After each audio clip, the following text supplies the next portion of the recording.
Welcome back. 190 million pound corruption case, chairman PTI का क्या status है, कब तक पेश करेंगे अदालत का इस्तफसार? मजीद बात करेंगे नुमाइंदा रिजवान काजी से। जी Rizwan. Million pound corruption case में चेयरमैन पीटीआई की गिरफ्तारी से मुतल्लक आज अदालत में भी इस्तफसार किया। साथ अदालत के जज मोहम्मद बशीर ने नायब प्रोसिक्यूटर से इस्तफसार किया कि चेयरमैन पीटीआई का क्या स्टेटस है और कब तक पेश करेंगे, और क्या चेयरमैन पीटीआई जेल में है या थाने मुंतकिल कर दिया गया, जिस पर नायब प्रोसिक्यूटर ने कहा कि मेरे इल्म में नहीं है। अदालत ने कहा मालूम करेगी, जेल का नोटिफिकेशन हुआ है तो इसको देख लेंगे। नायब प्रोसिक्यूटर ने कहा कि मैं अदालत मालूम करके अदालत को आगाह करता हूँ। अदालत ने जेल नोटिफिकेशन से मुतल्लिक तफसीलात तलब कर ली।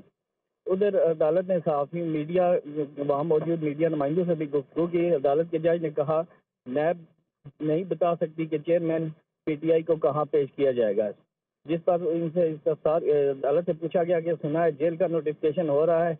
इस पर अदालत के जज ने कहा नोटिफिकेशन हुआ तो फिर जेल समाप्त के लिए जेल जाएंगे, क्या फिर आप लोग भी वहाँ जाएंगे? जिस पर सहाफ़ी ने कहा अगर रिपोर्टिंग की इजाज़त मिली तो हम जाएंगे, जिस पर अदालत ने कहा कि वैसे तो इजाज़त होनी चाहिए, इसलिए तो ओपन कोर्ट होती है। जी रिजवान, बहुत शुक्रिया, आपने तफसीलात से आगाह किया।